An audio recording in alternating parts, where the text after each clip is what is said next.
আমি মোহাম্মদ ইসমাইল হোসেন। আমার বাড়ি বরিশাল বিভাগে। বন্ধুগণ, আমি আমার জীবনের এই গল্পটা শুরু করার শুরুতে আপনাদেরকে আমার পরিবারের সম্বন্ধে জানিয়ে রাখি। আমার পরিবারে আমি যে আমার বাবা আছে, মা আছে, রয়েছে আমার দাদা দাদি সহ আমার ছোট ৩টা বোন। আমরা টোটাল ৩ বোন ১ ভাই। আমাদের পরিবারটা বরিশাল বিভাগ থেকে অনেক দূরের কোনো এক অজপাড়াগের এক নিম্নবিত্ত পরিবার। আমার বাবা আসলে পেশায় তেমন কিছুই করে না। আমি খুব ছোটবেলা থেকে দেখে আসছি আমার বাবা সকাল হওয়ার সঙ্গে সঙ্গে তার কিছু সাঙ্গপাঙ্গ আছে, বন্ধু বান্ধব আছে, তাদেরকে নিয়ে আমাদের বাড়ি থেকে অনেক দূরে বিটাউরায় চলে যায়।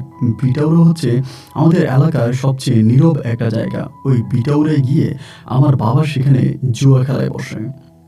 আমার জন্মের পর থেকে আমি এই একই দৃশ্য দেখে আসছি। আমাদের গোটা পরিবারটা চালায় আমার মা। আমাদের বাড়ির পাশে রয়েছে জোয়ারদার বাড়ি। আমার মা সেই জোয়ারদার বাড়িতে কাজের মহিলার কাজ করে। সকাল থেকে রাত অবধি মাথার ঘাম পায়ে ফেলে পরিশ্রম করে আমার মা আমাদের মুখে দুমুঠো ভাত তুলে দেয়। কিন্তু এরপরেও আমার মায়ের কাছ থেকে জোর করে টাকা নেওয়ার জন্য আমার বাবা মরিয়া হয়ে ওঠে। ছোটবেলায় এই দৃশ্যগুলো দেখতে দেখতে আমি আস্তে আস্তে করে বড় হচ্ছিলাম। আমার শৈশবের এই স্মৃতিগুলো মনে হলে আমার কাছে এখনও মনে হয় আমার জন্মটাই মনে হয় একটা আজন্ম পাপ ছিল। আমি জীবনের শুরু থেকে শেষ পর্যন্ত কখনোই শান্তির ছোঁয়া পাইনি। একটু একটু করে আমি বড় হচ্ছিলাম। বড় হবার পরে আমার ভিতরে খুব রাগ হতো যখন আমার বাবা টাকার জন্য আমার মায়ের গায়ে হাত তুলতো। এই দৃশ্যগুলো যত দেখতাম ততই যেন হৃদয় ছিঁড়ে যেত। কাউকে কোনো কিছু বলতে পারতাম না, শুধু অজরে চোখের পানি ঝরাতাম আর ছোট্ট বাবুটির মতো ঘরের কোনায় বসে বসে কান্না করতাম। এমন করতে করতে আমি মোটামুটি প্রায় অনেকটাই বড় হয়ে যাই। আপনি বিশ্বাস করেন কিনা জানি না, আমার বয়স যখন ঠিক ১২ থেকে ১৩ বছর, তখন থেকে আমি জনের কাজ করি, মানে জন চুক্তি কাজ করি। মানুষের জমিতে, বাড়িতে, এখানে সেখানে আমি কাজ করি। আমার বাবা যখন আমার মাকে টাকার জন্য মারতে চাইতো, আমি আমার বাবাকে ইনকাম করে নিয়ে টাকা দিতাম। আপনি এই টাকা নিয়ে যান, এই টাকা দিয়ে জুয়া খেলেন, তারপরও আমার মায়ের গায়ে হাত তুলবেন না। এই জিনিসগুলো আমাকে খুব বেশি কষ্ট দিত। এরকম করতে করতে আমি মোটামুটি প্রায় অনেকটাই বড় হয়ে যাই। আমার বয়স তখন প্রায় একেবারে যুবক বয়স। সেই বয়সে আমি তখন মানুষের বাড়িতে, জমিতে, এখানে সেখানে বিভিন্ন জায়গায় কাজকাম করি। এমন তো পর্যায়ে হঠাৎ করে একদিন আমাদের বাড়িতে আমাদের পার্শ্ববর্তী গ্রামের এক প্রাক্তন মেম্বার সে এসে আমাদের বাড়িতে হাজির এবং আমাদের বাড়িতে এসে বলতেছে আমার বাবা নাকি আমরা যে ভিটায় থাকি, মানে আমরা যে জমিতে থাকি, আমাদের ঘর যেখানে, ওই ঘর ভিটাটা নাকি আমার আব্বা বন্ধক দিয়ে দেয়। ওই প্রাক্তন মেম্বার, ওনার নাম কালু মেম্বার সেই কথা বলতেছে। তো সকালবেলায় এমন ঘটনা আমার মা আমাকে জানায়। জানানোর পরে আমি তখন বাড়িতে আসি। আসার পরে দেখলাম কালু মেম্বার সহ আর অনেকগুলো লোকজন তার পাশে দাঁড়ায় আছে। আমি কালু কাকার গিয়ে জিজ্ঞেস করলাম কী হয়েছে। উনি বলে তোর বাপে আমার কাছ থেকে টাকা নিছে বাড়ি বন্ধক দিয়া, এখন আমার বন্ধকে টাকা পরিশোধ কর, আর না হলে তোরা বাড়ি ছেড়ে দে। তা আমি তখন বললাম যে আব্বা যে আপনার কাছ থেকে টাকা নিছে তার কোনো প্রমাণ আছে? উনি সঙ্গে সঙ্গে তার এখান থেকে স্ট্যাম্প বের করে দিল এবং স্ট্যাম্পে আমার বাবা সুন্দর করে সিগনেচার দিয়ে রাখছে। আমার আব্বা ওনার কাছ থেকে সিগনেচার দিয়ে সে সময় ১.৫ লক্ষ টাকা নিয়ে যায়। তো ১.৫ লক্ষ টাকা দিয়ে আমার আব্বা কী করে তা আল্লাহ মাহবুদ ছাড়া আর কেউ বলতে পারি না। আর যে সময়ের গল্পটা আপনাকে বলতেছি সে সময় ১.৫ লক্ষ টাকা বর্তমান সময়ে প্রায় ১০ লক্ষ টাকার কাছাকাছি। ওই সময় অল্প টাকা দিয়ে বিঘায় বিঘায় জমি পাওয়া যেত। পণ্যের দাম এত বেশি ছিল না। একটা মানুষ মাসটিয়া বেতনে চাকরি করলেও ৫ থেকে ৬ হাজার টাকা বেতন পাইত। সে সময় আমার বাবা ১.৫ লক্ষ টাকা এই লোকের কাছ থেকে ঋণ করে ফেলে বা বাড়ি বন্ধক দিয়ে টাকা নেয়। আমি তখন কালু কাকারে বললাম যে কাকা, আমাদের সাথে রাগারাগি করে তো লাভ নেই, আমরা তো নিরীহ অসহায়। আমার আব্বা একজন জুয়ারি, সেটা আমরা জানি। হয়তো জুয়ার টাকার জন্য আপনার কাছ থেকে টাকা নিছে। আব্বা তো এখনও বাড়ি আসে নাই, রাতের বেলায় যদি বাড়ি আসে আব্বার সঙ্গে কথা বলবো। উনি বলে ঠিক আছে, রাতের বেলায় তোর বাবার সঙ্গে কথা বল, তবে সময় হচ্ছে আগামী দিন। হয় আগামী দিনের ভিতরে আমার টাকা পরিশোধ করবি ১.৫ লক্ষ টাকা, আর অন্যথায় তোরা বাড়িঘর ছেড়ে দিবি। আমি এই জায়গার মধ্যে অন্য কিছু চাষাবাদ করবো বা আমি এখানে ভাড়া দিব। এই কথা বলার পরে উনি তখন চলে গেছে। আমার আব্বা, আমার মা আর আমার কপালে তখন চিন্তার ভাঁজ পড়ে গেল। ছোট ৩টা বোন আছে, বড় বোনটা হিসাব করতে গেলে যুবতী হয়ে গেছে, ওরে বিয়ে দিতে পারতেছি না। মা মানুষের বাড়িতে কাজ করে। এই অভাব অনটনের সংসারে হঠাৎ করে কোন নতুন গজব এসে আমাদের উপরে পড়লো, তার কোনো হিসাব মেলাতে পারি না। এমন করতে করতে বিকেল গড়িয়ে সন্ধ্যা নেমে আসলো। সন্ধ্যার খানিকটা পরে আমার আব্বা তখন কোত্থেকে জানি মচমচিয়ে ঘরে ঢুকেছে। ঢুকে আমার মায়ের বলতেছে, ওই বান্দি, খাবার আছে, খাবার দে। আমার মা বলে, খাবার আছে, আপনি খেয়ে নেন। আমার আব্বা তখন পেট ভরে একদম এক বল ভাত খাইছে।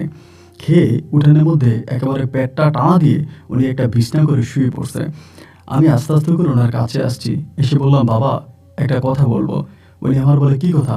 আমি বললাম, আপনি কি কালু মেম্বারের কাছ থেকে কোনো টাকা নিছেন? আব্বা বলে, নিছিলাম তো। আমি বললাম, কয় টাকা নিছেন? বলে, একবার নিছি 1 লাখ, আবার নিছি 50,000, 1.5 লাখ। আমি বললাম, কালু মেম্বারের কাছ থেকে আপনি 1.5 লাখ টাকা নিয়ে কি করছেন? উনি বলে, কি আর করবো, যা করা তাই করছিলাম। আমার যে কপাল খারাপ, আমার যে ভাগ্য খারাপ, তোর মা আমারে দিনে দিনে অভিশাপ দেয়। তোর মায়ের অভিশাপে আমার জীবনে কোনো উন্নতি নাই। তা না হলে আমার সঙ্গে যারা আছে তারা বিভিন্ন ক্লাবে, বিভিন্ন আসরে গিয়া যখন তারা জুয়া খেলে, তারা লক্ষ লক্ষ টাকা নিয়ে ঘরে ফিরে, অথচ আমি যা নিয়ে যাই আমি সবই হারাই। আমি কোনো টাকা আনতে পারি না। তোর মায়ের অভিশাপে আমার জীবন শেষ। আমি তখন বললাম, আব্বা, ছোটবেলা থেকে দেখে আসছি আপনি জুয়া খেলেন, আর আমাদেরকে বলেন শর্টকাটে বড়লোক হবেন। জুয়া খেলে যদি শর্টকাটে মানুষ বড়লোক হতে পারতো, তাহলে সবাই জুয়াই খেলতো, কেউ আর কামাই রুজু করতো না, ব্যবসা বাণিজ্য করতো না। মুহূর্তের মধ্যে আমার আব্বা তখন চোখ রাঙিয়ে ফেললো, চোখ লাল করে ফেলেছে। আমারে বলতেছে, মায়ের মতো হয়েছিস না, তোর মা যা বলে তাই করবি, তোর মায়ের মতো হয়েছিস, সর আমার সামনে থেকে। আমি বললাম, বাবা আমি না হয় সরে যাব, এখন যে ডাল ভাত 4টা খাইয়া উঠানের মধ্যে একটা টানা দিলেন বিছনায় শুইয়া, কালকে সকালে ওই টানাটা কোথায় দিবেন? সকালবেলা ওই কালু বলছে আসবে, কালু মেম্বার আসবে, এসে আমাদের ঘর বাড়ি সব দখলে নিয়ে যাবে, তখন কি হবে? উনি বলে, দখলে নিলে দখলে নিবে, আমি কি করব? আমি তো আর ওই টাকা খেয়ে ফেলি নাই, আমি জুয়া খেলেছি লাভের আশায়, আমি লাভের আশায় জুয়া খেলেছি, আমি হেরে গেছি, আমি কি করব?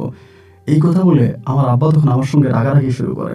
আমি আর কোনো কথা বাড়াইলাম না। শরীরের রক্তগুলো তখন টগবগ করতেছিল, ইচ্ছা করতেছিল ঘর থেকে একটা বটি নিয়ে এসে জবাই দিয়ে দিই। তারপরেও কোনো কিছু বললাম না। মায়ের কাছে গেলাম, গিয়ে বললাম, মা, আব্বা যে টাকা নিছে এটা তো সত্যি, তা তো আর মিথ্যা নয়, এখন কি করবা? আমার মা বলে, আমি কি করব? আমার মাথায় কিছু আসতেছে না, আমি কি করব? আমি এই 3 মেয়ের নিয়ে আমি এখন কই যাব? এই মেয়েগুলোর কেমনি বিয়ে দিব? ঘর ভিটেই যদি না থাকে, তাহলে আমার মেয়েরে কে বিয়ে করবে? আমার আম্মা তখন কান্নাকাটি করতেছিল। আমি তখন মায়ের বললাম, মা, কান্নাকাটি করে তো কোনো লাভ নাই, আর কান্নাকাটি করলে এর কোনো সমাধাও আসবে না। একটা কাজ করেন, মাথাটা একটু ঠান্ডা করেন।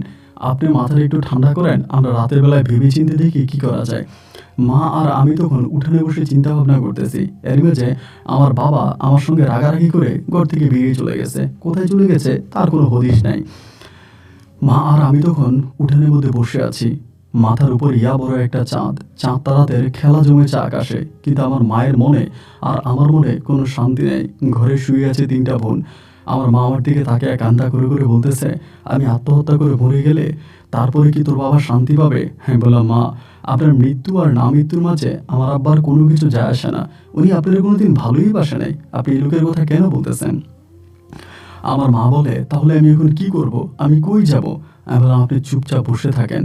এমন করতে করতে রাত পেরিয়ে সকালে সূর্যমামা উদয় দিল, কিন্তু আমার আর মায়ের চোখে ঘুম নাই। আমি মায়ের বললাম, মা, আপনি কি আজকে কাজে যাবেন? মা বলে, কাজে না গেলে কেমন হইব? জোয়ারদার বাড়িতে একদিন কাজ করতে না পারলে পরের দিনে ধাক্কায় বের করে দিবে। আমি বললাম, মা, আপনি যদি আজকে কাজে যান, তাহলে তো ওই কালু সর্দার আসবে, ওই কালু মেম্বার আসবে, তখন কি করব? আমার আম্মা বলে, একটু লেট করে যাই, দেখি বেটা আসি কিনা। বাপরে বাপ, সকাল 8টা বাজে ওই কালু মেম্বার আমাদের বাড়িতে হাজির।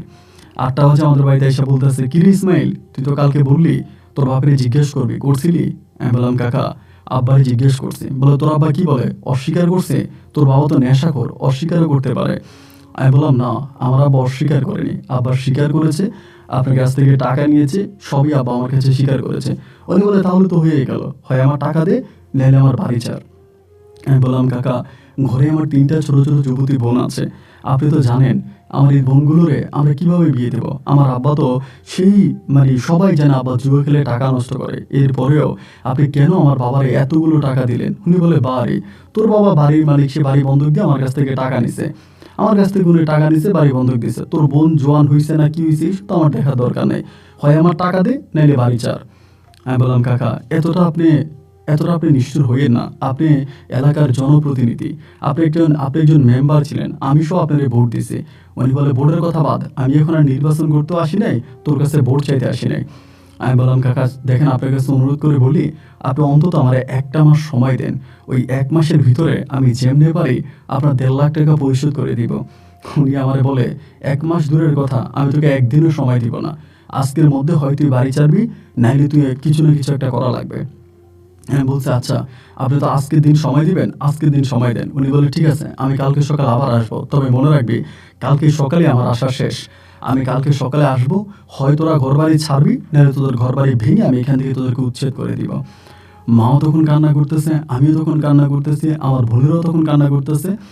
এই করতে করতে মা হঠাৎ করে বলতেছে যে চল জোয়ারদারের বাড়িতে যাই, জোয়ারদারের সঙ্গে কথা বলি, তার কাছ থেকে কোনো সাহায্য পাওয়া যায় কিনা। হ্যাঁ বলি, মা 1.5 লক্ষ টাকা জোয়ারদার আপনার দিবে? মা বলে, তা তো দিবে না, তবে তার কাছ থেকে একটা পরামর্শ করি এই মুহূর্তে কি করা যায়।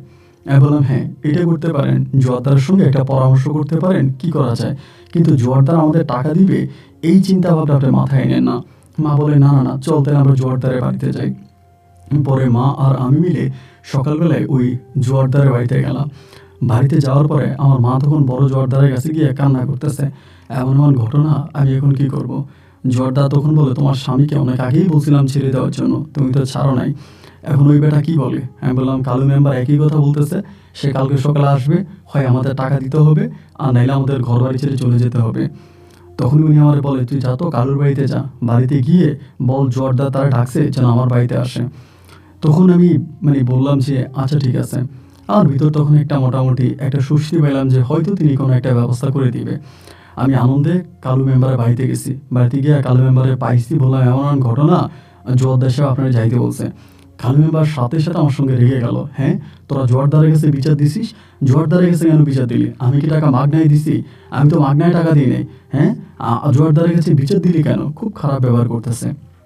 আমি বললাম, আপনি আমার সঙ্গে খারাপ ব্যবহার করেন না, আপনি আমার সঙ্গে চলেন, জোয়ারদার আপনার যাইতে বলছে। এইটা বলার পরে তিনি তখন আমার সঙ্গে রওনা দিল।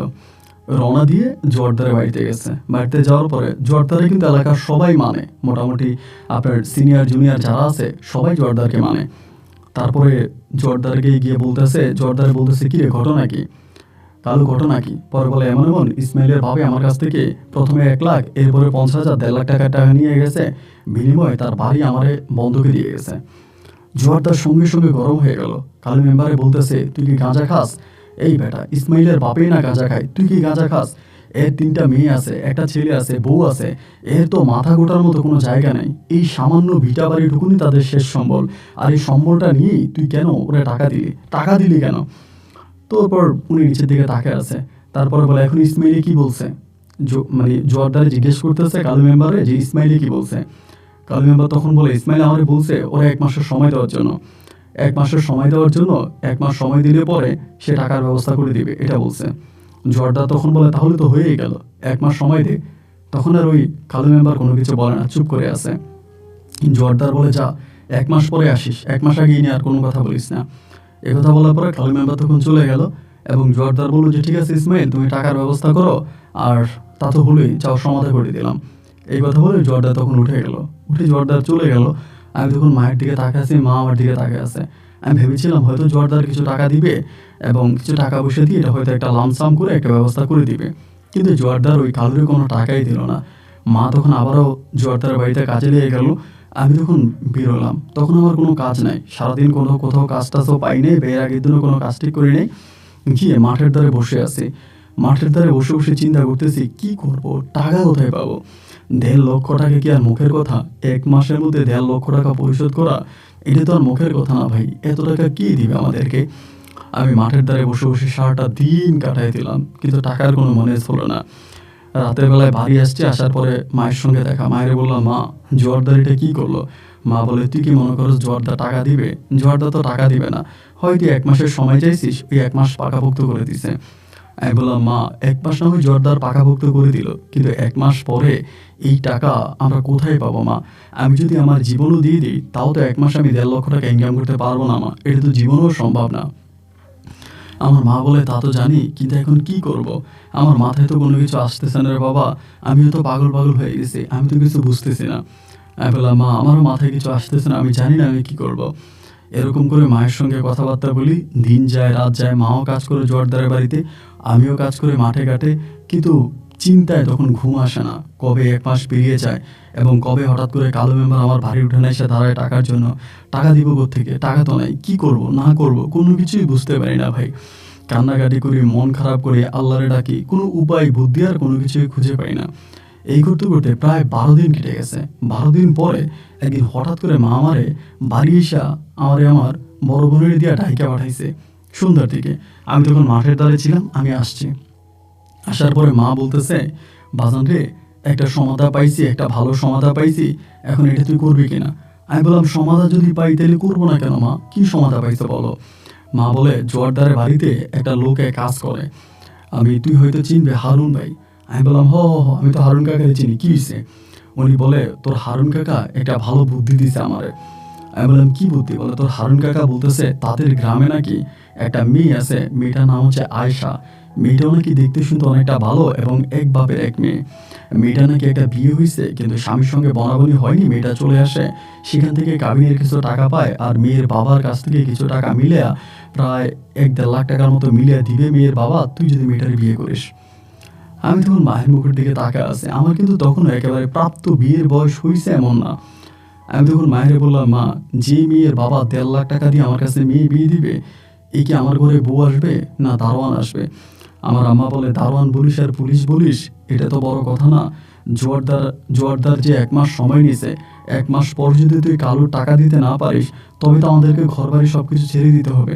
এরপর আমরা কই যাব, কোথায় গিয়ে উঠবো? আমি বললাম, মা, আমরা 3 বেলা 3 মুঠো ভাত খেতে পারি না, আমাদের সংসারে এত অভাব, এত অনটন, এরই মাঝে নতুন একটা মেয়েরে ঘরে আই না, তার কি খাওয়াবো? আমার মা বলে, যে মেয়েটা আসবে সেই মেয়েটা তো জেনে শুনে বুঝেই আসবে, আমাদের পারিবারিক অবস্থা জানবে বুঝবে তারপরে তো আসবে। আমরা তো মেয়েটার জোর করে আনবো না, মেয়েটা তোর কাছে বিয়ে বয়সে আসবে, সো মেয়েটা ভালোভাবে আসবে। আমি মারে বলতেছি, মা, আমার কাছে তারপরেও কেন জানি টেনশন মনে হয়। আমার মা বলে, বাজান রে, এই ছাড়া আমাদের কাছে আর কোনো পথ খোলা নাই, আমাদের একমাত্র এই পথটাই খোলা আছে, আমাদের এটাই করতে হবে। তুই যাই বলিস, যেটাই বলিস, এই নিয়ে আর কোনো কথা বলিস না। ওই আয়শা আক্তার মেয়েটারে আমি তোরে বিয়ে করাবো, তুই এই মেয়েটারে বিয়ে কর এবং এই মেয়েটারে বিয়ে করে যে টাকা পাবি সেই টাকা দিয়ে তোর বাপের ঋণ পরিশোধ করে অন্তত এই গ্রামে থাকার মতো একটা ব্যবস্থা করে দে। মায়ের কথা শুনে আমি তখন আর কোনো কিছু কথা বাড়াইলাম না। আমি তখন ঘরে গিয়ে চিন্তা করতেছি, আমার মা যেটা বললো এটা কি? আমিও সারাটা রাত ভরে চিন্তা করলাম এবং একটাই সিদ্ধান্ত আমার মাথায় আসছে, মা যেটা বলছে এটা একেবারে খারাপ বলে নাই। এছাড়া আর কোনো পথ তো খোলা নাই, এছাড়া আর কোনো পথ খোলা নাই, এছাড়া আর কী বা করতে পারবো? অবশ্যই টাকা লাগবে এবং ওই মেয়েকে বিয়ে করে আমাকে টাকা ম্যানেজ করতে হবে। পরিশেষে মার সঙ্গে রাজি হলাম। রাজি হওয়ার পরে মা বলে, তারপরও ওই আমরা জোয়ারদারের কাছে যাব, তোর বাপের জোয়ারদারের কাছে নিয়ে যাব, এরপরে আমরা না হয় এই ঋণ পরিশোধ করলাম, এরপর যদি তোর বাবা আবার বাড়ি বন্ধক দেয় বা বাড়ি বিক্রি করে ফেলে, এরপরে আমার আম্মা রাজি হয়েছে। পরে আমরা তার পরের দিন জোয়ারদারের কাছে গেছি। জোয়ারদারের কাছে যাওয়ার পর আমার সব কিছু জোয়ারদারে বললো যে আর তো মাত্র কয়েকদিন বাকি আছে, কয়েকদিন পরেই তো কালু আসবে টাকার জন্য, আমাদের কাছে তো টাকার কোনো বন্ধ ব্যবস্থা নাই, এখন আমরা এই সিদ্ধান্ত নিয়েছি। জোয়ারদার তখন বললো, তাহলে তো ভালোই, এটা তো আর খারাপ কিছু না, বিয়ে করলা, এতে নবীর সুন্নত পালন করা হলো, তার উপরে আবার টাকাটাও পাইলা, এটা তো বেশ ভালো, খারাপ না। তবে এখানে একটা কথা আছে, আমার আম্মা বলতেছে আর কি, এখানে একটা কথা আছে যে যদি ওর বাবা আবারও জমি বন্ধক দেয়, আমি তখন টাকা কোথায় পাবো? আপনি একটা কাজ করেন, আপনার গ্রামের সবাইকে ডাইকা, সর্দার মাতবর যারা আছে সবাইকে ডাইকা বলে দেন আমার জামাইয়ের কাছ থেকে কেউ যেন জমিও না কিনে আর আমার জামাইয়ের কেউ যেন কোনো টাকাও ধার না দেয়। এরপরে জোয়ারদার আমার মায়ের কথা মতো তার এলাকার যে লোক আছে সবাইকে একদিন ওনার বাড়িতে ডাকাইছে। গণ্যমান্য যারা লোক আছে যাদেরকে সবাই চিনে জানে মানে আর কি, এরকম কিছু সম্মানিত লোকদেরকে তখন জোয়ারদার তার বাড়িতে ডাকাইলো। ঢাকায় সবাই বললো যে, শোনো, ইসমাইলের বাপে এমন এমন ঘটনা ঘটাইছে, কালু মেম্বারের কাছ থেকে টাকা নিছে, টাকা নিয়ে এখন শেষ পর্যন্ত ইসমাইল একটা মেয়েকে বিয়ে করে সেখানের কাছ থেকে, মেয়ের বাবার কাছ থেকে ধার হিসাবে টাকা নিয়ে এরপরে কালু মেম্বারের ঋণ পরিশোধ করতেছে। তবে আজকের পর থেকে আমি স্পষ্ট করে বলে দিলাম, কেউ যদি এই ইসমাইলের বাবার ধারের উপরে, জমির উপরে বা যেমনি পারো টাকা দাও, এই টাকা পরিশোধ করা হবে না, এই টাকা পরিশোধ করা হবে না, এটা ডিরেক্টলি আমি আজকে বলে দিলাম। এরপরে যদি কেউ টাকা দাও তাহলে মনে রেখো তোমরা এই টাকা ফিরে পাবা না। এটা বলার পরেই তখন মোটামুটি সবাই ওই জোয়ারদারের কথা মানছে, মানে সবাই চলে গেছে। এবার আমি বিয়ে করব, বিয়ে করতে হলে তো মানে কিছু অন্তত টুকিটাকি টাকা পয়সা হইলেও লাগে, এরকম টাকা পয়সাও তো নাই। পরে আমার আম্মা জোয়ারদারের কাছে গেছে, যে বলে জোয়ারদার কিছু টাকা দিছে, এবং ওই টাকা দিয়ে তখন মুরগি কিনা এবং আপনার জবাই দিয়া মোটামুটিভাবে হুজুর তো খাওয়াতে হবে, এরকম হুজুর খাওয়াইয়ে আমরা তখন মোটামুটি একটা বিয়ের অনুষ্ঠানের আয়োজন করলাম। মেয়ের বাড়িতে গেলাম এবং যাওয়ার পরে মেয়ের সঙ্গে আমার বিয়ে হলো। বিয়ে হওয়ার আগ পর্যন্ত কিন্তু আমি মেয়েরই দেখি নাই, এবং বাসর ঘরে আমি সর্বপ্রথম মেয়েকে দেখতে পাই। বাসর ঘরে আমি মেয়ের দিকে তাকাইয়া আমার চোখ দুটো জলে ভিজে যায়। আমার কাছে মনে হলো যে আমার মায়ের থেকেও কম করে আরও 5 বছরের বেশি বয়স্ক এক মহিলা আমার ঘরে বসে আছে, যার চেহারাটা একেবারে কুৎসিত এবং কালো ছিল, দাঁতগুলা ওঁচা ছিল, এবং মানে যা আসলে বলে আপনাকে বোঝাতে পারবো না। এর মুখের দিকে তাকিয়ে আছে, আমার কাছে মনে হলো যেন আমার বাবা মা মিলে আমাকে বলে দিছে তা হলে এরকম একটা মেয়ের সঙ্গে আমার সংসার করতে হবে সারা জীবন। মানে এটা কিভাবে সম্ভব এবং আমি কিভাবে কি করব? তখন পর্যন্ত মাথায় কোনো কিছু আসতেছিল না, চোখের পানিগুলো বাসর করে টপ টপ করে পড়তেছিল। তারপরও মনের একটা জিনিসে বুঝাইছি, আমি একটা মানুষ না হয়ে সারা জীবন কষ্ট করে যাব, কিন্তু এতে তো আমার পরিবার সুখে থাকবে, আমার বাবা সুখে থাকবে, আমার মা সুখে থাকবে, আমার বোনদের বিয়ে শাদী হবে, আমরা নিজ ভিটায় থাকতে পারবো, না হলে তো আমাদেরকে ভিটা বাড়ি ছেড়ে চলে যেতে হবে। যাই হোক, যেটাই হোক, আমি যেহেতু বিয়ে করেই ফেলেছি, কালো সুন্দর এসব দেখে আর কোনো লাভ নাই, আমি এর সঙ্গেই থাকবো। একথা বলে বাতি নিভালাম এবং তার সঙ্গে রাত যাপন করলাম। শুরু হলো আমার সাংসারিক এক নতুন জীবন। ভাই রে ভাই, আপনাদের কি বলবো, পরের দিন সকালবেলা ঘুম থেকে ওঠা মাত্র মেয়ে বলতেছে, আমার নাস্তা দেয় না কেন? আমি বললাম, তোমার নাস্তা দিবে, তুমি নাস্তা বানাবো না? ও বলে, আমি নাস্তা বানাবো কেন? আমার আব্বা বলে দিছে এই বাড়িতে আমার কোনো কাজ নাই। আমি বললাম, বলো কি? বলে, হ্যাঁ, আমার আব্বা বলে দিছে বাড়িতে আমার কোনো কাজ নাই। আমার আব্বা আগেই বলে দিছে, আমি আব্বার আগেই বলছি আমি বিয়ে করতে পারি এক শর্তে, আমি কোনো কাজ টাজ করতে পারবো না। আমি আগে স্বামীর বাড়িতে গেছি, উনি আমার দিয়ে কাজ করাইছে, আমার ছেড়ে চলে আসছি, আমাকে ছেড়ে দিছে। এখনকার কথা হচ্ছে আমি কোনো কাজ করতে পারবো না। আমার আব্বাকে বলছে, আমার আব্বা এই কথা রাজি হয়েছে, পরে আমার সঙ্গে আপনার বিয়ে দিয়ে বা আমাকে আপনার কাছে বিয়ে দিছে, সুতরাং আমি কোনো কাজ করতে পারবো না। আমি মেয়ের কথা শুনে আল্লাহর দিকে তাকিয়ে বলতেছে, আল্লাহ বিসমিল্লাহ কি শুরু করলো। পরে মায়ের কাছে গেলাম, মায়ের কাছে যেয়ে দেখি যে মা নাস্তা বানাইতেছে। মারে বললাম, মা তুমি নাস্তা বানাইতেছো, নতুন বউরে ঢাকো নাই? মা তখন আমার দিকে তাকে একটা হাসি দিয়ে বলতেছে, নতুন বউরে লাগবে না, আমি নাস্তা রেডি করি। মা তখন নাস্তা রেডি করে টেবিলে নাস্তা দিল, ও তখন নাস্তা করছে। দুপুরে ওর বাড়ি থেকে কিছু মেহমান আসছে, তারা খাওয়া দাওয়া করে গেল। বিকালে মারে বললাম, মা তুমি কি জানো আয়েশা তো আমার সকালবেলা এক কথা শোনাইছে। মা কই, কি কথা? আমি বললাম, আয়েশা এমন এমন বলতেছে ওই কোনো কাজ করতে পারবে না, ওর বাবা নাকি বলে দিচ্ছে যে ওই কোনো কাজ করবে না এই বাড়িতে। আমার মা তখন আমার দিকে তাকিয়ে একটা মুচকি হাসি দিয়ে বলে, যে মেয়ে 1.5 লাখ টাকা দিয়ে বিয়ে বসে, সে কি আর কোনো কাজ করে? হয়তো কাজ করবে না, কাজ তো আমরাই করা লাগবে। আমি বললাম, মা তুমি কি বলো, তুমি ওরা কাজ করাই খাওয়াইবা? মা বলে, বাজান রে, এই ছাড়া আর কোনো কথা নাই, এটা ছাড়া আর কোনো কাজ নাই, এটাই করতে হবে। শেষ পর্যন্ত আমার মা নিজে কাজ করে এই আয়েশারে খাওয়াইতো, এবং শুধু খাওয়াইতোই না রে ভাই, ধরেন মানে আমার মা রান্না করতো, কোনো সময় বলতো লবণ বেশি হয়েছে, কোনো সময় বলে মরিচ বেশি হয়েছে, কোনো সময় বলে তেল বেশি হয়েছে, মানে কতদিনও খাবার লাথি মেরে ঘর থেকে ফেলে দিছে। আমরা এক মুঠো ভাতের জন্য কতটা কষ্ট করি ভাই, অথচ ও আমার চোখের সামনে ভাত ফেলে দেয়, হাঁড়ি ফেলে দেয়, আমার বোনদেরকে দিয়ে ওর শরীর টিপায়, জামা কাপড় ধোয়ায়, মানে কি যে অত্যাচার করে তা আর আমি আপনাকে বলে বুঝাতে পারবো না। 24 ঘন্টা আমার পরিবারে ঝগড়া ঝাঁটি ছাই ঝামেলা, মানে ঝামেলার কোনো শেষ নাই, মানে প্রচুর ঝামেলা, প্রচুর ঝগড়া। অলওয়েজ আমার মায়ের সঙ্গে আমার বউয়ের ঝগড়া লেগেই আছে, কোনোভাবেই আমার মাকেও সহ্য করতে পারে না। এবং আমার মা রান্নাবান্না করলেও বলে রান্নাবান্না খারাপ হয়েছে, ও দেখা যায় নিজে কোনো রান্না করে না, মা যদি রান্না করে এটার মধ্যেও দোষ ধরবে, এই বিষয় হয়েছে ওই বিষয় হয়েছে, আমার বোনদেরকে দিয়ে মানে যা করাইতেছে তা মনে হয় যেন ও হচ্ছে এই বাড়ির রাজা, আর আমার বোন আমার মা আমরা যারা আছে আমরা সবাই হচ্ছে প্রজা, রাজার কথা মতো আমরা চলতেছি। এরকম করে করে প্রায় 3 থেকে 4 মাসের মতো তার সঙ্গে ছিলাম। 3-4 মাস পরে চোখের সামনে এই দৃশ্যগুলো আমি আর মানতে পারতেছিলাম না। আমি তো একটা পুরুষ মানুষ, আমার তখন ভিতরটা ফেটে যাচ্ছিল যে আমার সঙ্গে এগুলো কেন করতেছে, এবং আমার সামনে আমার মায়ের গায়ে হাত তোলে, আমার বোনের লাথি মারে এবং খাবার ফেলে দেয়। আর রাতের বেলায় যে আমার উপরে কি করে ভাই আপনাকে বলে বুঝাতে পারবো না। সারা রাত তার কপাল টিপে দেওয়া লাগে, মাথা টিপে দেওয়া লাগে, পা টিপে দেওয়া লাগে, এবং দিনের বেলায় আবার আমার চাকরিতে যাইতে হয়, মানে আমার কাজে যাইতে হয়। সারাদিন মাঠে ঘাটে কাজ করা তো সহজ কাজ না ভাই, এত হাড়ভাঙা পরিশ্রম করে ঘরে আসি, একটু ঘুমাবো, বিশ্রাম নিব, এই সময়ের মধ্যে আমার তার কাজ করা লাগে, তার হাত টিপরে, তার পা টিপরে, তার মাথা টিপরে, কাজের কোনো শেষ নাই। এমন করতে করতে আমি চিন্তা করছি আমি যদি এই পরিবারে থাকি তা যে কোনো সময় আমি ব্রেন স্ট্রোক করে মারা যাব, আমি পাগল হয়ে যাব, আমি আর এই পরিবারে থাকবো না, আমি যেভাবে হোক এই পরিবার থেকে চলে যাব। আমি তখন আমার মায়েরে বলছি যে মা, আমি বরিশাল শহরের দিকে চলে যাব, দেখি ওইখানে কোনো কাজ কাম পাই কি না, আমার এখানে আর ভালো লাগতেছে না মা, আমি এখানে আর থাকতে পারবো না। আমার মা তখন আমার বলে তাহলে তুই এটাই কর। আমি তখন আয়সারে বললাম যে আয়সা, আমি শহরের দিকে যাব, শহরের দিকে গিয়ে কোনো একটা কাজ কাম করবো, আমার মানে আমি তো এই বাড়িতে আর থাকতে পারতেছি না, বা আমার এই যে ইনকাম ওই ইনকামে আমার সংসার চলে না। ও বলে ভালো কথা, শহরের দিকে কাজে যাবে চাও, আমার বাড়িতে একটা কাজের একটা কাজের লোক রেখে যাও, একটা কাজের মহিলা রেখে যাও অথবা কাজের একটা লোক রেখে যাও। আমি বললাম কি বলো, কাজের লোক রেখে যাবো কেন? ও বলে রাতের বেলা আমার সঙ্গে কে থাকবে? আমি বললাম তা পুরুষ মানুষ তোমার সঙ্গে থাকবে? ও বলে পুরুষ না, আমাকে একটা মহিলা দিয়ে যাও, রাতের বেলা আমার হাত পা টিপে দেওয়া লাগে, নাহলে আমার ঘুম আসে না।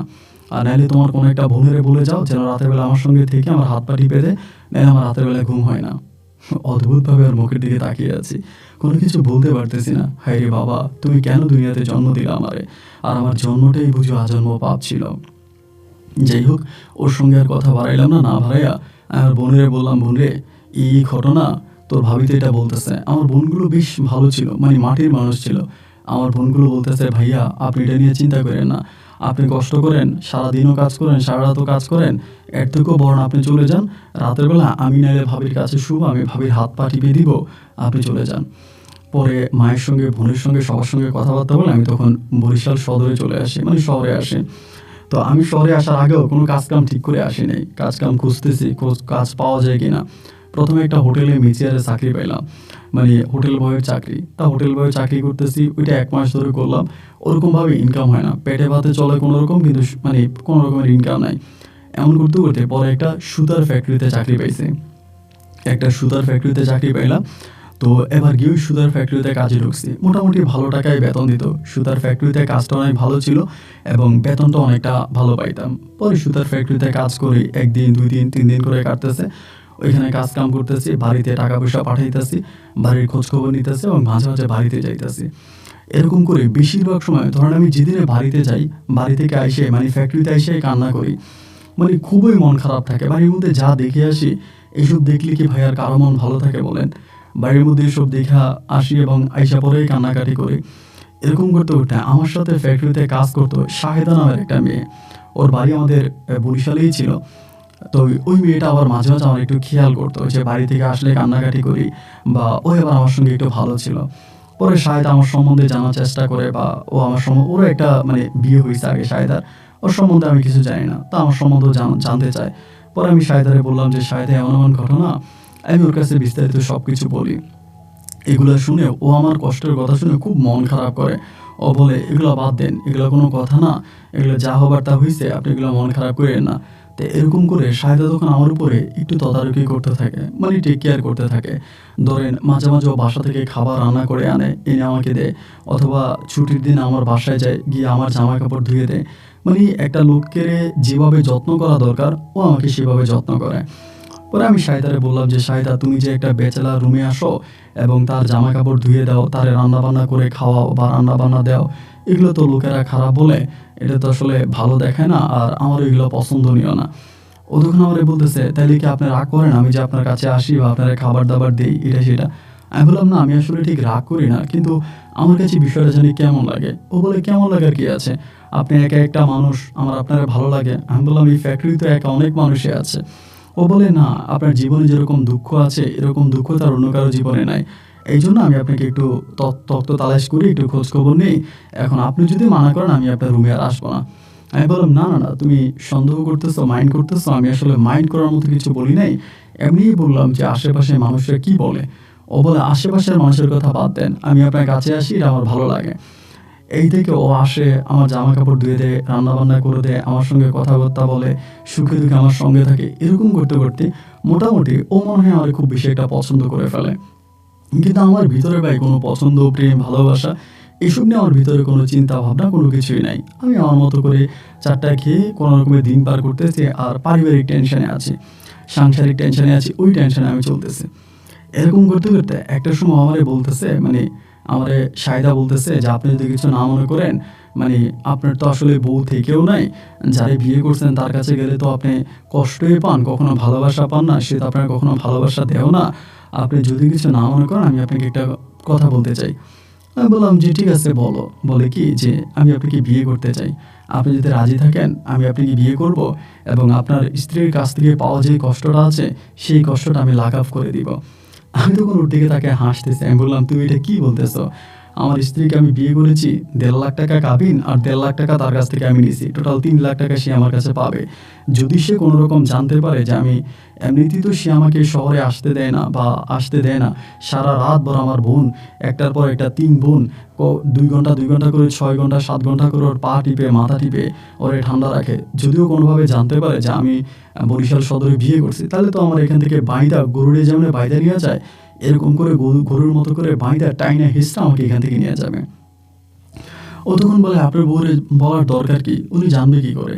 আপনি শহরে থাকেন, চাকরি করেন, আপনি আমার বিয়ে করলে আমরা একটা বাসায় থাকবো এবং আমি আপনার রান্না বান্না করে খাওয়াবো, আপনার বউ এটা জানবে কিভাবে?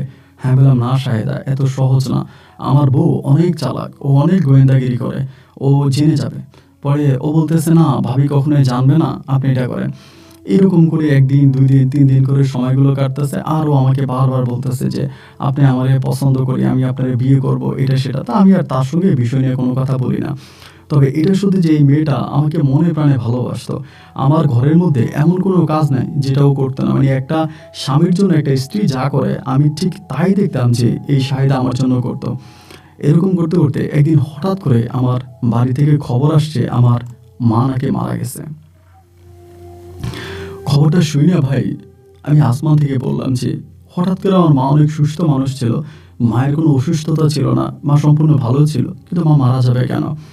তো যে খবরটা নিয়ে আসছিল সে আমার শুধু এটাই বললো যে আপনার মা মারা গেছে। সকালবেলায় সে খবর দিল, সকাল না প্রায় দুপুরের দিকে। আমি তখন এই দুপুরের দিকে বাড়িতে রওনা দিচ্ছি, বিকালের ঘনাঘন আমি তখন বাড়িতে গিয়ে পৌঁছাই। বাড়িতে পৌঁছানোর পরে দেখলাম যে সবাই মানে কান্নাকাটি চিল্লা চেঁচামেচি হইতেছে, সবাই আমার বোনেরা কান্না করতেছে। তো আমার মা এভাবে শুয়ে আছে এবং মায়ের পিছনে একটা কাটা দাগ দেখতে পাইলাম। তো মানে ওইটাই সবাই এরকম ডলাডলি করতেছে, কাটা দাগটারে। আমার বড় বোনের বললাম কি হয়েছে মার? পরে বলে মা মারা গেছে। আমি বললাম কেমনে মারা গেছে? আমার বোন তখন বলে ভাবি মেরে ফেলছে। আমি বললাম তোর ভাবি মেরে ফেলছে? কীভাবে মারছে? বলে ভাবি আমার মায়ের লাথি মারছে বুকের মধ্যে লাথি মারার পরে মা পিছনের দিকে পড়ছে, পরে ওই যে পুঁতা ছিল, মানে পুঁতার মধ্যে মায়ের এই ঘাড় পড়ছে এবং মা ওইখানে পড়ে মা ধরফর করে মারা গেছে। আমি বললাম তোর ভাবি মায়ের লাথি কেন লাথি দিল? বলে উনি জানি না, মায়েরা আমাদের সামনে মানে মা কি জানি একটা জিজ্ঞেস করছে, মারে লাথি মেরে দিছে। আমি বললাম ওই বিয়াদবটা এখন কই? বলে ওই তো পালাইছে। মা মারা গেছে খবর শোনার সঙ্গে সঙ্গে আমরা ভাবিরা দেখি না, ভাবি ঘরে নাই। আমি তখন গ্রামের লোকজন আসছে, ওদেরকে বললাম আমার মায়ের যে এমনি মারছে এটার কোনো বিচার হবে না? সবাই বলে একটা কাজ কর, তুই থানায় গিয়া মামলা কর, যেহেতু তোর মায়ের মেরে ফেলছে তাহলে থানায় গিয়া মামলা কর। তোর মা যেহেতু ওনার আঘাত খেয়ে মরছে তাহলে তুই তো মামলা করতে পারিস। এর ভিতরে সবাই মামলার পরামর্শ দিচ্ছে থানা যাওয়ার জন্য, মামলা করার জন্য। তারপরে জোয়ারদার বাড়ির বড় জোয়ারদারের মানে বড় ছেলে, উনি আমারে তখন ডাইকা বলতেছে যে ইসমাইল, মামলা যে করবি, কেঁচো খুঁড়তে গিয়ে আবার সাপ উঠে যায়, তুই এমনিই গরিব, তোর পায়ের নিচে মাটি নেই, মাথার উপরে আসমান নাই, খুব অভাব অনটনে দিন পার করতেছিস। এর ভিতরে তোর মাকে যেভাবেই হোক অ্যাক্সিডেন্টলি তোর মা মারা গেছে। এখন যদি তুই মামলা করিস, মেয়ে ১.৫ লক্ষ টাকা কাবিনের টাকা পাবে, এরপরে আবার তোর কাছে ১.৫ লক্ষ টাকা দিছে সেই টাকা পাবে। এখন ওই মেয়ের আঘাতেই যে তোর মা মারা গেছে তার তো কোনো গ্যারান্টি তুই দিতে পারিস না। এবং ওই মেয়ে লাথি মারছে, তোর মা পড়ে মারা গেছে, তো তোর মার মৃত্যুটা ডাক্তার বলতেছে হার্ট অ্যাটাক করছে, এইটা বলতেছে ডাক্তার। তাই আমি মানে কী করবো বুঝতে পারতেছি না। তখন ওই জোয়ারদারের ছেলের কথায় আমি তখন মোটামুটি চুপ হয়ে গেলাম। সবাই বলতেছে মামলা করার জন্য, কিন্তু আমি আর মামলার দিকে গেলাম না। মামলার দিকে না গিয়ে আমি তখন মায়ের দাফন কাফনের জন্য ব্যবস্থা করতেছি। টাকা পয়সা মোটামুটি যা আছে সাথে এইসব দিয়ে মাকে তখন দাফন কাফনের ব্যবস্থা করলাম, মাকে দাফন করলাম। ৩টা বোন ভাই, তখনও যুবতী, 3টা বোনের বিয়ে দিতে পারতেছি না। কি একটা কষ্টের মধ্যে যে তখন আছি আপনারা ভাই বলে বুঝাতে পারবো না। 3টা বোনকে নিয়ে গ্রামের মানুষ, বুঝতেই পারেন একটা মেয়ে যখন যুবতী হয় মানুষের চোখে পড়ে যায়, মানুষ তখন তাকে নিয়ে কত খারাপ বাজে কথাবার্তা, কত বাজে মন্তব্য করে। আমার বোনগুলোকে নিয়ে এরকম মানুষ খারাপ বাজে কথাবার্তা বলতো। কাউকে কোনো কিছু বলতাম না, শুধু আল্লাহর দিকে তাকে সময় পার করতাম। মায়ের দাফন করলাম, মায়ের দাফন কাফন সম্পূর্ণ করে পরে আমি আবারও আপনার বরিশাল শহরে আসি। আসার পরে আমি তখন শাহেদা আমারে বলে যে, শাহেদা কিন্তু আমার সঙ্গে যাইতে চাইছিল, আমি শাহেদারে নিই নাই, কারণ আমি জানি বাড়িতে আমার বউ আছে, এই হিসাবে আমি নেই নাই। তো পরে শাহেদারে বললাম যে, শাহেদা আমার বউই তো আমার মারে মেরে ফেলছে। শাহেদা তখন খুব রাগারাগি হলো, আপনি মামলা দিলেন না কেন, আপনি মানুষের কথা কেন শুনছেন, মানুষের কথা শোনার কি দরকার, আপনার মাকে মেরে ফেলছে, আপনি মামলা দিবেন, আপনি কেন মামলা দিলেন না, আপনার মামলা দেওয়া দরকার ছিল। আমি বললাম যাই হোক যেটাই হোক, মামলা যেহেতু দেই নেই আর এই নিয়ে কথাবার্তা বলে লাভ নেই। তাই আমি বললাম যে আমার যে 3টা বোন আছে, আমার 3টা বোনকে নিয়ে আমি খুব টেনশন করতেছি, আমার 3টা বোনের আমি কেমনে বিয়ে দিব, আমার মা আমার এই বোনদের টেনশনে টেনশনে কবরে চলে গেছে, আমার 3টা বোনকে আমি কেমনে বিয়ে দিব। এরকম করতে করতে শাহেদাই তখন আমার বড় বোনটার জন্য একটা বিয়ে ঠিক করে। ওদের এলাকারই একটা লোক আছে, লোকটা পেশায় হচ্ছে রিক্সা চালায়, মানে রিক্সা চালক, কিন্তু লোকটা অনেকটা ভালো, নামাজ কালাম পড়া, খুব ধার্মিক একজন লোক। শাহেদাই তখন আমার এই বোনের বিয়েটা ঠিক করে। ঠিক করার পরে আমি গিয়ে ছেলের ঘর বাড়ি দেখে যাচ্ছি, ঘর বাড়ি আসলে তেমন কিছুই নেই, গরিব মানুষ, রিক্সা চালায়। তো আমি তখন বলছি যে ঠিক আছে, আমার বোনের তখন অনেক বয়স হয়ে গেছে, এই বয়সটা তাকে যে বিয়ে দিতে পারবো সেটাও কখনো চিন্তা করি নেই। যাই হোক আলহামদুলিল্লাহ, পরে আমার বোনকে আমরা এই লোকের কাছে বিয়ে দিই। লোকটা নামাজ কালাম পড়া ছিল, ধার্মিক মানুষ ছিল, এটাই ধরেন অনেক বেশি ভালো লাগছে। আমার বড় বোনের বিয়ে হয়ে গেল, এবং বড় বোনের বিয়ে হয়ে যাওয়ার পরে ছোট আরো 2টা বোন আছে। শাহেদা তখন আমায় বললো, একটা কাজ করেন, এই 2টা বোনের আপনি শহরের দিকে নিয়ে আসেন, যেহেতু আপনার বাবা তো বাড়িতে থাকেই না, আপনার মা মারা গেছে, বাড়িতে কোনো মানুষ থাকে না, এই 2টা বোন যুবতী, এদের দিকে মানুষ খারাপ নজর দেবে, এদেরকে ফ্যাক্টরিতে না কাজে লাগাই দেন, একে তো তারা কাজ করবে, দ্বিতীয়ত আপনার কিছু ইনকামও হবে, তার উপরে বিয়েও দিতে পারবেন। যদিও আমার বোনকে মানে বোনদেরকে দিয়ে আমার কাজ করানোর কোনো ইচ্ছা ছিল না, তারপরও শাহেদার কথা মতো আমি তখন আমার এই 2 বোনেরে আনি। 2 বোনেরে আমি বরিশালে নিয়ে আসি, আইনে ওদেরকে কাজে লাগাইতে ওরা কাজ করে, এবং এরকম করতে করতে ওই ফ্যাক্টরির মধ্যে এক ছেলের সঙ্গে আমার এক বোনের সম্পর্ক হয়, সেখানে আরেকটা বোনকে বিয়ে দিয়ে দিই। তো ছোট যে বোনটা আছে, ছোট বোনটাই তখন আমার আবদার করে যে, ভাইয়া আপনি শাহেদাপুর, এই শাহেদাপুরে বিয়ে করেন। আমি বললাম তুই কি বলিস, বলো হয় শাহেদ আপু অনেক ভালো, আজকে আমাদের পরিবারে যতটুকু আয় উন্নতি বা আমরা যতটুকু ভালো অবস্থানে আসছি, এই সবই শাহেদ আপুর অবদান, ভাই তুমি শাহেদ আপুরে বিয়ে করো। আমার বোন যখন এইভাবে আমার জোর দিয়ে ধরছে, আমি বললাম যে আচ্ছা ঠিক আছে, তুই যেহেতু বলতেছিস তাইলে আর কি করার, আচ্ছা ঠিক আছে করব। পরে আমার একেবারে ছোট বোনের আবদার মিটাতে আমি তখন এই শাহেদাকে সেকেন্ডবারের মতো বিয়ে করি। মানে ওই পর্যন্ত কিন্তু আপনার আয়েশার কোনো খবর নাই, আয়েশা কই আছে কোথায় আছে, আয়েশার কোনো খোঁজ খবর কিন্তু আমি পেলাম না। আমি শাহেদারে বিয়ে করি, শাহেদাকে বিয়ে করে শাহেদার সঙ্গে সংসার করতেছি, এমন করে দিন রাত পার হইতেছে। এর মাঝে আমার ছোট যে বোনটা আছে, আমার ছোট বোনটারও বিয়ে দিয়ে দিই। মানে আমার 2টা বোনের শহরে আনাতেই ওদের আর চাকরি বাকরিও করে, মানুষের সঙ্গে পরিচিতও হয়, এবং সহজে তাদেরকে বিয়ে শাদিও দিতে পারি। তারপরে শাহেদারে নিয়ে আমি শহরের বাড়িতে আসি। এরকম করতে করতে হঠাৎ করে কিভাবে জানি আয়েশা টের পেয়ে গেছে যে আমি বিয়ে করছি, আমি আমার বউ নিয়ে শহরে আছি।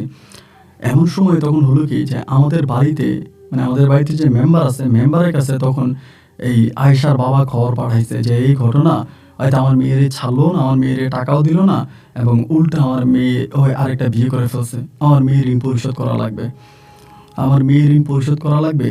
আমার মেয়ে 1.5 লাখ টাকা কাবিন, আর 1.5 লাখ টাকা ও নিয়ে গেছে 3 লাখ, এই 3 লাখ টাকা দিতে হবে, যদি 3 লাখ টাকা না দেয় তাহলে মানে ওরা ঝামেলা করবে বা আইনিভাবে হচ্ছে ওরা এই পদক্ষেপ নেবে, এরকম বলতেছে।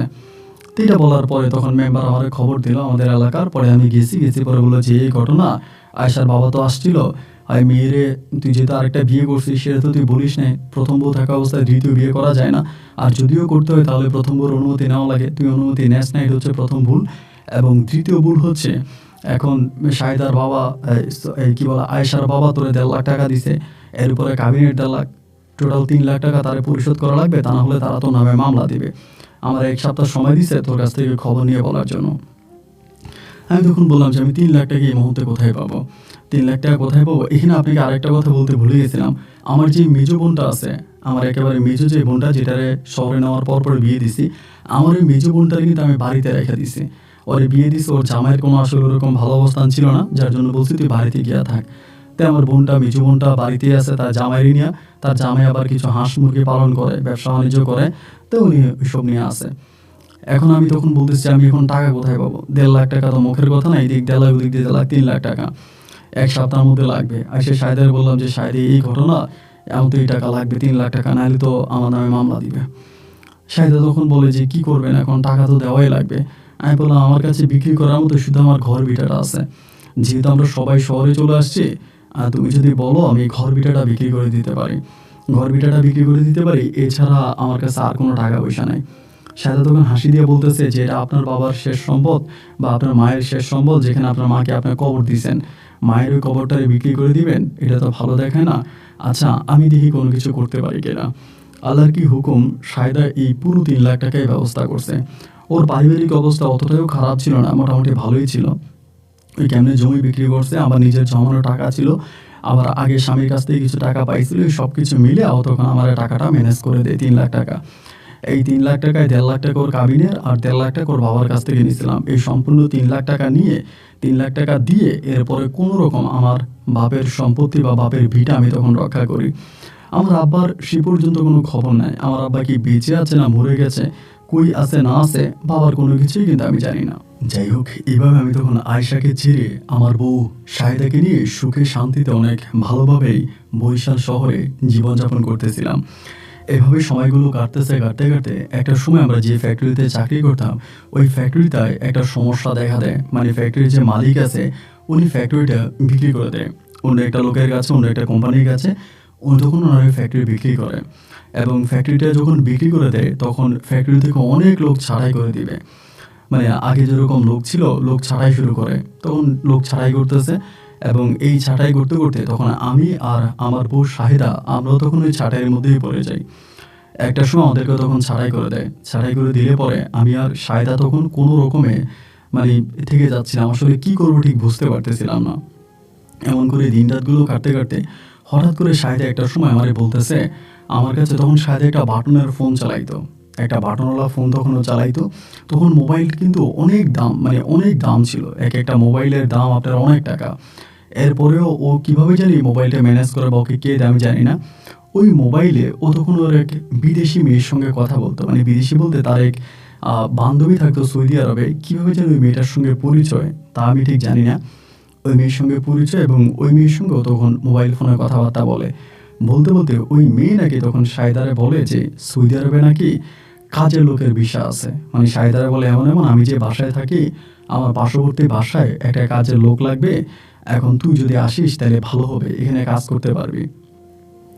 শাহাদা তখন আমারে বলে, আপনি কি বলেন? আমি বললাম যে দেখো, সৌদি আরব তো আর মুখের কথা না, অনেক বড় দেশ। এখন তুমি একা একা কি পারবা ওখানে থাকতে? আমি তো আসলে টাকা চাই না, আমি আমার বউরে ভালোভাবে রাখতে চাই। ও বলে, দেখেন আমাদের তো কোনো সন্তানাদি এখনও হয় নাই, আর সন্তানাদিও নিচ্ছি না ভয়ে, কারণ সংসার কিভাবে চালাবো, বাচ্চা কাচ্চার অনেক খরচ, আপনার পক্ষে তো আর এত খরচ দেওয়া সম্ভব হবে না। এই জন্য আমি বাচ্চা কাচ্চাও নিতে চাই না। তো যেহেতু এরকম একটা লাইন হয়েছে, আমি একটা সৌদি আরবে যেহেতু একটা লাইন পাইছি, আমি যাই, এবং আমি যাওয়ার পরে আমি আপনাকে নিয়ে যাব, এবং আপনিও যখন যাবেন এবং আপনি যাওয়ার পরে এরপরে প্রয়োজনে আমি চলে আসবো, আমার এটা বলতেছে। আর আমি যদি এখন আপনারা পাঠাইতে যাই তাহলে তো অনেক টাকা লাগে, যদি একটা পুরুষে পাঠাই তাহলে অনেক টাকা লাগবে। আর আমার বান্ধবী বলছে আমি যাইতে বেশি টাকা লাগবে না, শুধু আমার বিমান ভাড়া টিকিটের টাকা হলেও হয়ে যাবে, আমার বান্ধবী ভিসা টাকা টাকা সব ব্যবস্থা করে দিবে। তখন আমি বললাম যে ঠিক আছে, এটা আসলে খারাপ হয় না, যদি এটা করো তাহলে এটা ভালোই হয়। এবং এই কথা বলার পরে আমার বউ শাহেদা তখন এই সৌদি আরবে যাওয়ার জন্য প্রস্তুতি নিল। ওর পাসপোর্ট করলাম, মেডিকেল করলাম, সব কিছু মোটামুটি সম্পূর্ণ করলাম। সব কিছু সম্পূর্ণ করার পরে ওই তখন আমি তাকে তো খুব দ্রুত অল্প সময়ের ভিতরে আমি তখন তাকে সৌদি আরব পাঠিয়ে দিই। ওই তখন সৌদি আরবে চলে যায়, এবং ও যাওয়ার পরে আমি খুব কান্না করি। মানে আমি ওকে আমার জীবনের চাইতেও বেশি ভালোবাসতাম। আমার গোটা দুনিয়া ছিল একদিকে, আমার বউ শাহিদা ছিল একদিকে।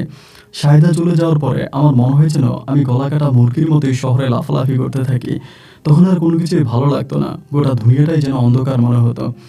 শাহিদা চলে যাওয়ার পরে আমি তখন আস্তে আস্তে করে এখানে আছি, কিন্তু আলহামদুলিল্লাহ শাহিদা চলে যাওয়ার মাত্র 7 মাসের মাথায় শাহিদা আমার জন্য একটা ব্যবস্থা করে ফেলে। শাহিদা যে বাড়িতে বাসায় কাজ করে সেই বাড়িতেই একটা গার্ডেন বয় লাগবে, মানে গার্ডেন পরিষ্কার করার জন্য একটা লোক লাগবে। শাহিদা তখন বাড়ির মালিকের সঙ্গে কথাবার্তা বললো, সৌদির সঙ্গে কথাবার্তা বললো তার বান্ধবীকে দিয়ে, এবং তার বান্ধবী তখন ওই কথাবার্তা বলে তার বান্ধবী নাকি তখন কোথায় জানি চলে যাবে এটা বলতেছিল।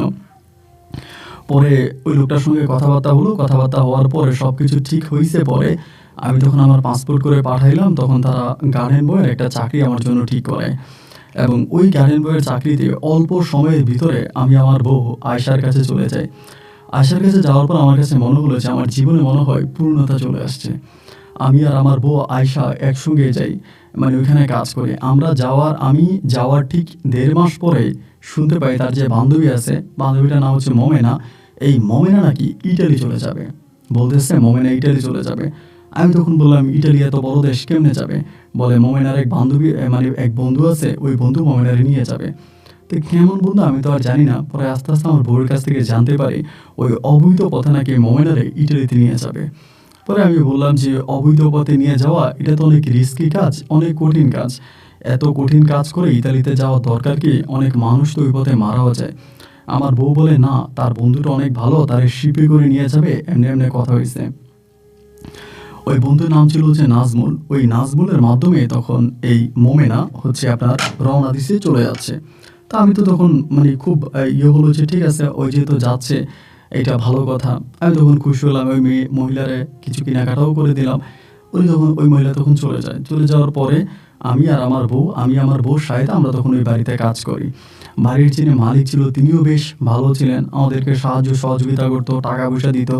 এবং আমার বউ শাহেদা গেছে মাত্র ৭-৮ মাসের মতো হয়েছে, আমিও গেলাম বেশি দিন হয় নাই। তো যার কারণে দেখা যায় যে আমরা ওখানে যাওয়ার পরে তারা আমাদেরকে অনেক আদর করতো, মানে আমার আর আমার বউকে তারা নিজের সন্তানের মতো আদর করতো। এইভাবে ওইখানে প্রায় ১.৫ থেকে ২ বছরের মতো আমি আমার বউ কাজ করি। এই দেড় দুই বছর পরে মোমেনা যে আছে না, ওই মোমেনা তখন ইটালি চলে যায়। কিভাবে যেন ইটালি চলে যায়। এবং ইটালি চলে যাওয়ার পরে মোমেনা তখন আমার বউরে বারবার বলে যে সায়দা, আমি তো ইটালি চলে আসছি এবং আমি এখন বেশ ভালো আছি, এখানে কামাই রুজু করতেছি, আমার অবস্থা অনেক ভালো, তুই একটা কাজ কর, তুইও চলে আয়, নাজমুলের সঙ্গে কথাবার্তা বল এবং নাজমুলকে অল্প টাকা দিলেও হবে, আমি তো অল্প কিছু টাকা দিচ্ছি, এবং যদি কিছু টাকা পয়সার হেল্প করা লাগে তাহলে আমি হেল্প করবো, তুই চলে আয়। এই কথা আমার বউরে তখন বলতেছে। আমার বউ শাহিদারও বারবার বলে। পরে শাহিদার আমি তো রাতে একসঙ্গেই ঘুমাইতাম, আমি গার্ডেনে কাজ করতাম, ও ঘরে কাজ করতাম, আমরা একসঙ্গেই ঘুমাইতাম। ওই তখন আমরা এসে বারবার বলতেছে, দেখো না আমার বান্ধবী মোমেন এরকম এরকম বলে, ওই তো ইটালিতে চলে গেছে, আর তো বেশি দিন লাগে নাই। আর আমার বলতেছে যে যাওয়ার জন্য অল্প টাকা লাগবে, তুমি কি বলো? আমি বললাম, বউরে আমি তো আর এগুলো বুঝি না, এগুলো যাওয়া তো অনেক কঠিন কাজ, এত কঠিন কাজ কি করতে পারবা? আর আমার কাছে মনে হয় যে এটা অনেকটা রিস্ক, অনেক মানুষ বলে যে মারা যায় নাকি। আমার বউ বলে, আরে না, যদি মারাই যাইতো তাহলে মোমেনা গেল কেমনে? মোমেনা তো আমার বললো নাকি পানির মতো চলে গেছে, কোনো সমস্যা হয় না, ভালোভাবে চলে গেছে, আর কোনো সমস্যা নাই। তাই তুমি কি মানে কি বলো, তুমি আমি কি যাবো? আমি বললাম, দেখো আমি তোমার একা একা এত দূরে যাইতে দিব না, তুমি একা একা যাইও না। আর তুমি একা একা গেলে আমি মানসিকভাবে অনেকটা ভেঙে পড়বো, আমি কষ্ট পাবো। আর আমি যদি জানি যে তুমি যাওয়ার পরে কোনো বিপদে পড়ছো, আমি নিজেকে ঠিক রাখতে পারবো না। ওই তখন বলতেছে, আমি জানি তো তুমি আমার অনেক ভালোবাসো, তাহলে একটা কাজ করো, চলো আমরা দুজনেই রওনা দিই। মোমেনার যে বন্ধু আছে নাজমুল, ওই নাজমুল ভাইয়ের একদিন ফোন করে আইনে আমরা দুজনে কথাবার্তা বলি, আমরা দুজনেই নাজমুল ভাইয়ের সঙ্গে কথাবার্তা বলে রওনা দিই। বেশি টাকা লাগবে না। আর মোমেনা বলছে, মোমেনা নাইলে আমার কিছু টাকা দিবে ধার, আর আমি তোমারটা ব্যবস্থা করবো, দুজনে মিল্লা যাই লাগে তা দিয়া আমরা চলে যাব, তুমি কি বলো? আমি বললাম যে দেখো আমার কাছে এটা কেমন কেমন জানি মনে হয়। তারপর আমার বউ যেহেতু আমাকে বারবার বলতেছে, একটা পর্যায়ে আমি তখন এই সায়দার কথা রাজি হয়েছে। রাজি হওয়ার পরে শুক্রবার রাতের বেলায় তখন এই নাজমুলকে ফোন করা হয়। নাজমুল ভাই অনেক বড় লোক মানুষ ছিলেন, উনি সৌদিতে এই কাজই করে। পরে উনি আসছে আমাদের বাসায়, আমরা বাসায় দাওয়াত দিয়ে আমার বউ রান্নাবান্না করে, এবং রান্নাবান্না করার পরে উনি তখন আসার পর আমার বউ খাওয়া দাওয়া করায়, এবং আমরা তখন বসার পরে উনি নিজেই বলে যে আমার তো মোমেনা বারবার ফোন দিয়ে বলতেছে সায়দারে পাঠানোর জন্য, মোমেনা নাকি ওইখানে ভালো লাগে না, ওই একা একা খুব খারাপ লাগে, মন খারাপ লাগে, ওই শান্তি পায় না, সায়দা গেলে ভালো হবে, সায়দার সঙ্গে একসঙ্গে থাকবে, এখন বারবার বলতেছে সায়দারে পাঠিয়ে দেওয়ার জন্য, কি বলো? আমি তখন বললাম যে আমি বলতেছি আমি তো কিছু বুঝি না, আমি তো এসব কিছু জানি না, এটা আপনারাই ভালো জানেন। পরে সায়দা বলতেছে, শোনে নাজমুল ভাই, আমার বান্ধবী মোমেনা চলে গেছে, ও একা, ওর কোনো সমস্যা নাই, কিন্তু আমি ভাই একা যাব না, আমি যদি যাওয়াই লাগে তাহলে আমি আমার স্বামীকে নিয়ে যাব, আমার স্বামীকে ছাড়া আমি যাব না। পরে উনি বলতেছে, তাহলে তো এটা ভালো কথা, আপনি আপনার স্বামীকে নিয়ে যাবেন, এটা তো খারাপ না, এটা তো অনেক ভালো। তাই ঠিক আছে, আপনি আপনার স্বামীকেই নিয়ে যান, তাহলে আপনারা দুজনের জন্য আমি কাগজপত্রের ব্যবস্থা করে দুজনে পাঠিয়ে দিই। আমার বউ বললো, তাহলে টাকা লাগবে কত? তা টাকার একটা অ্যামাউন্ট বলছে।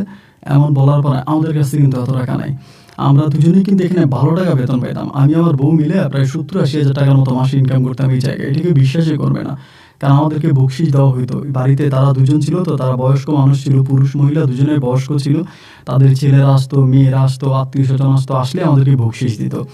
আমরা অনেক টাকা পাইতাম। আমরা কিন্তু এখান থেকে যাওয়ার কোনো প্রয়োজনই নাই। শুধু মোমেন আমাদেরকে নেওয়ার জন্য এরকমটা করতেছে। আর শুধু মোমেনার কথাই আমরা যাওয়ার জন্য রাজি হইছি। পরে যেই টাকা পাইছি ওই টাকা, আরও কিছু টাকা মোমেনা দেয় এবং সবকিছু মিলে পরে আমরা নাজমুল ভাইয়ের হাতে দেই। নাজমুল ভাইয়ের কাছে হাতে দেওয়ার পরে নাজমুল ভাই তখন আমাদেরকে বলল যে ঠিক আছে, আপনাদের আর কোনো টেনশন নাই, আমি আপনাদেরকে পাঠিয়ে দিব। এরকম করেই পরে একটা দিন তারিখ ঠিক হলো এবং সেই দিন তারিখ অনুযায়ী আমাকে আর আমার বউ শাহেদাকে তখন তারা প্রথমে আপনার পানিপথে, মানে পানিপথে আমাদেরকে একটা দেশ থেকে আরেকটা দেশে নিয়ে গেছে। কোন দেশে নিয়ে গেছে না নিয়ে গেছে আমরা জানি না। আমরা একা ছিলাম না, আমাদের সঙ্গে আরও অনেকেই ছিল। আমরা টোটাল প্রায় ২৬ জনের মতো ছিলাম। এই ২৬ জনকে নিয়ে তখন এই একটা মানে ওদের একটা গেম বলে, ওই গেমটা তখন দিছে। অনেকগুলো দেশ পার হয়েছে, শুধু আমার এটা মনে আছে, ইরান পর্যন্ত আমার মনে আছে, ইরানই ছিল। এবং ইরানে নেওয়ার পরে আমি বুঝতে পারি ওইটা ইরান আমাদেরকে ইরানে প্রায় ১৩ দিনের মতো আটকায় রাখে, মানে ১৩ দিন ওখানে রাখে। এবং এইভাবে টাকা টুকা দিয়ে শেষ পর্যন্ত আমাদেরকে লিবিয়া পর্যন্ত নিয়ে যায়। লিবিয়াতে যাওয়ার পরে ওই লিবিয়া থেকে হচ্ছে ইতালি যেতে হবে, ওইটাই হচ্ছে গেমের রাস্তা, মানে এদিক দিয়ে গেম দিতে হবে। আমি আর আমার বউ তখন অপেক্ষা করতেছি গেমের জন্য। তবে নাজমুল ভাই আমাদেরকে যে দালালের মাধ্যমে পাঠাইছে ওই দালালটা বেশ ভালো ছিল, উনি খারাপ ছিলেন না। উনি আমাদেরকে যথেষ্ট মানে ভালোভাবেই নিয়ে যায়, কোনো খারাপ আচরণও করে না বা খারাপ কোনো ব্যবহারও করে না, ওই পর্যন্ত ভালোভাবেই নেয়। যেহেতু মোমেনার পরিচিত ছিল, মোমেনাও আবার অনেকের সঙ্গে পরিচয় আছে এই লাইনের, সবার সঙ্গে কথাবার্তা বলে দিছে আমার বান্ধবীর জামাই, যাতে কোনো অসম্মান না হয়। তো এইভাবে তখন আমরা লিবিয়াতে গিয়ে বসে আছি গেমের জন্য, কবে গেম দেবে, গেম দিচ্ছে না। এক জায়গা থেকে আরেক জায়গায়, এই ঘর থেকে ওই ঘর, বিভিন্ন ঘরে তখন আমাদেরকে নিয়ে যাচ্ছে, কিন্তু এখনও গেমের মানে কোনো রকমের সুরাহার হয় নাই। এইভাবে প্রায় ১ মাসের মতো আমরা লিবিয়াতে থাকি। ১ মাস লিবিয়াতে থাকার পরে এরপরে একটা গেমের জন্য একটা দিন তারিখ ঠিক হলো যে ওই দিন তখন গেম দিবে। সবাই বললো যে আপনারা রেডি থাকেন, আজকে আমরা গেমের জন্য রওনা দিব। যাই হোক, আলহামদুলিল্লাহ আমাদের গেম হবে, আমরা ইতালিতে চলে যাব। সব কিছু ঠিকঠাক হলো। তো ঠিকঠাক হওয়ার পরে তখন আমাদেরকে বোর্ডে উঠাবে। রাত তখন আনুমানিক প্রায় আপনার ২টার মতো বাজে। রাত ২টায় তখন আমাদেরকে ঘাটে নিয়ে যাওয়া হয়েছে। গাড়ি দিয়ে নিয়ে গেছে ঘাটে নামছি। নামার পরে একটা হাওয়াই বোট, ওই বোর্ডে তখন উঠতে হবে। পরে বলতেছে যে বোর্ডে উঠতে হবে, ওই বোর্ডে হচ্ছে আমাদেরকে ইতালিতে নামাই দিবে। তখন কি করব বুঝতে পারতেছি না, খুব ছোট একটা বোর্ড, আমরা মানুষ ছিলাম অনেক। আমার বউয়ের এর আগে কিন্তু আমার বউয়ের জ্বর উঠছে, মানে রাতের বেলা ওর জ্বর উঠছে। তো জ্বর হয়ে আমি তো এমনি ওর নিয়ে টেনশনে আছি, ওর জ্বর, তার উপরে আবার এভাবে বোর্ড দিয়া বাড়ি দেওয়া আমার কাছে জানি কেমন লাগতেছে। আমরা চাচ্ছিলাম কি গেমটা আজকে না দিয়া আরও ২ দিন পরে দিই, যেহেতু আমার বউ শাহেদার শরীর খারাপ। পরে যারা দালাল আছে এরা বলতেছে ভাই গেম সহজে পাওয়া যায় না, যেহেতু গেমটা পাইছেন গেমটা দিয়ে দেন, তা নাহলে বড় বিপদে পড়ে যাবেন। এরপর দেখা যায় যে আরও ৩ মাসে আর গেম পাওয়া যাবে না, ৩ মাসও আর গেম পাবে না, তখন আরও ঝামেলায় পড়বেন। এরপরে হয়তো আপনাদেরকে অন্য কোথাও বিক্রিও করে দিতে পারে, তখন আরও টাকা পয়সা লাগবে, আরও বিপদে পড়বেন, আরও ঝামেলায় পড়বেন। এই ঝামেলা আর বিপদ না করে এই যে গেম দিয়েছে ওই গেমেই চলে যান। আর আপনার বউর শরীরে এখন মোটামুটি স্ট্রং আছে, শরীরে জ্বরও নাই, এখন সে যাইতে পারবে, আপনি তারা নিয়ে রওনা দেন।